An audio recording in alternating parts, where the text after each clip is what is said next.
Can Tinubu really suspend an elected governor? Well, let's break it down. Hi guys, welcome back to the AdieTalk channel. We are diving into one of the biggest political dramas in Nigeria right now, the crisis in Rivers State.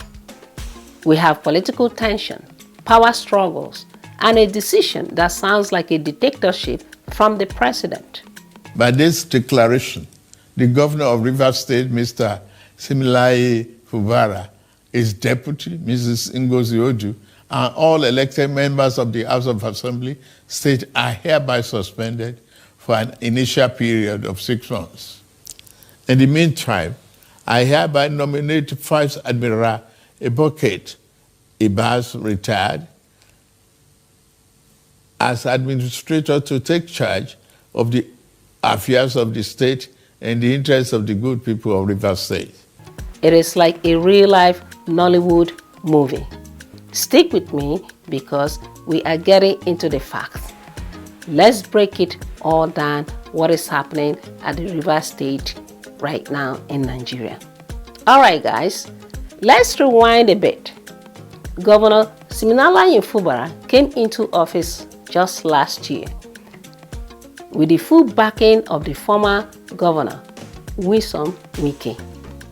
But things fell apart fast between them, and suddenly, the Rivers State Assembly, where Wike still has a very strong influence on them, tried to impeach the governor for no reason, for reason that we are still trying to understand.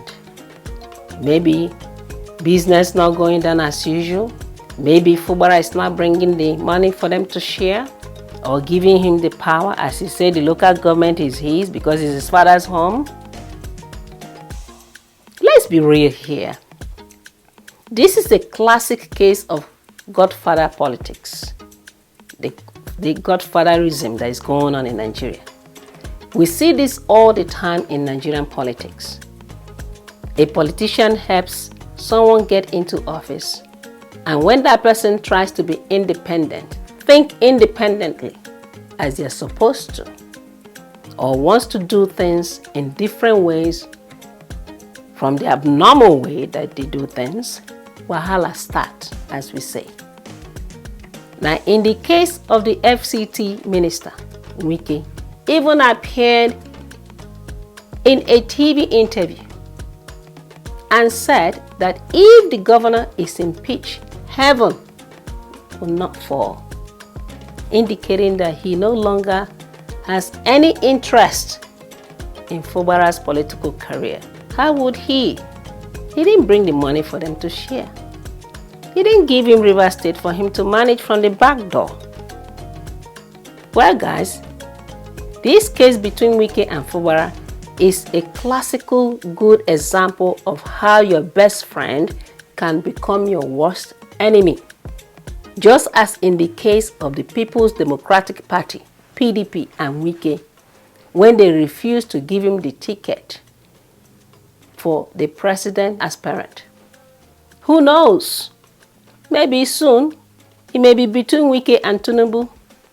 After all, in politics, there are no permanent friends or enemies. It's just protection of interest. If the interest no dey the same, then yawa bust everywhere, as is busting right now in Rivers State, because the interest has been tampered on. The money sharing mechanism is not happening. Now, before that could even go through anywhere, because the state judge damned the impeachment. They called him for impeachment. He damned it. And since that didn't happen, the president decided to call for a state of emergency in Rivers State and suspended the governor and his deputy, dissolved the state assembly, and appointed a military man, retired Vice Admiral Ibas, to take over Rivers State. And that is where the big legal debate stands right now as we speak. Maybe the president is also telling the army to take over as well. Maybe he's just saying, you know what, I'm tired. And I wonder if the army gets the gist. Because with the look of things, maybe army will be the best for Nigeria now. As he's calling them to take over the law that they swore an oath to follow, to protect the Constitution of Nigeria. That is not happening anymore. Now let's talk about the law, because people are asking questions. Does the Nigerian Constitution even allow the president to suspend an elected governor just like that? Just wake up early morning or anytime you like and suspend the governor, claiming that there's a state of emergency that we don't see? Where's the natural disaster? I don't see any riot that is going on there. Well, guys, the short answer to that is no. The president has no absolute power, okay, to suspend an elected governor. They have to follow the right process if that is the case. Now, in the case of the Nigerian Constitution, it's very clear that if a governor is to be suspended or removed, it has to go through the State House of Assembly, not the president at Aso Rock or Abuja. And this is indicated in section 188 of the Constitution, which laid out clearly the impeachment process. And even guess what? The National Assembly and the Senate have no direct role in removing an elected governor from the office. The governor was elected by his people. Now, could this be the reason why the president decided to call for a state of emergency to suspend the governor and the State House of Assembly? Because the judge refused just to have his way and abuse his power, because he and his cohort could not go through the state judge because the judge did not want business as usual. He didn't want the money sharing bargains or business, just as is happening on the other side, the Supreme Court. And that's why people, including myself, are saying that this is illegal. Now, people, be warned. This is even scary. This is a scary part of it all. If Tinubu gets away with this, it means that any president can wake up any day and suspend an elected governor without no justifiable cause. Is this democracy? This is not democracy. This is autocracy. This is dictatorship. Yes, it is. And that's a fact. Today it is Rivers State. Tomorrow it could be any state, including your state.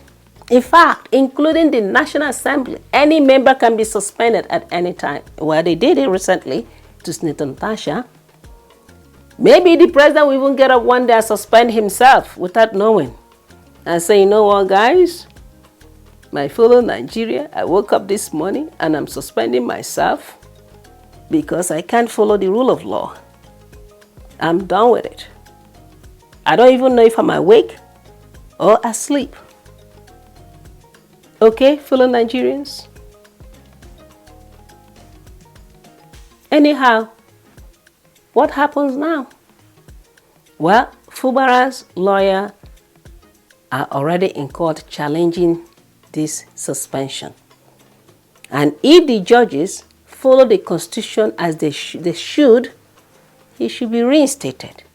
But if the courts rule in favor of Tinubu and his cohort, it could just set a dangerous precedent for Nigerians' democracy. Why is no one saying anything about it? Being an NYSC copper, there's nothing beneficial about this whole NYSC thing. The money I spend on transportation is just more than the alawi the government gives me. Like, it doesn't, I can't keep up. Like, I'm so tired of this bill and I can't keep up. I am overwhelmed and I'm tired, I'm exhausted. It's too much, and I wish that we would start calling the government out heads on For example, Tinubu, you are a terrible president. Like, what are you doing to help us? What are you doing to help the economy? You are so terrible. I'm so sick and tired of Nigerians acting like we are strong, and they say, oh, Nigerians, we are actually very strong. Oh. No wonder the young girls are saying, Tinubu, you're a terrible leader. Well, personally, I think this situation exposes a much bigger problem in Nigerian politics. This constant battle for power at the expense of the people must stop. People are dying. People are hungry. There's so much. Anyway, I want to hear from you guys.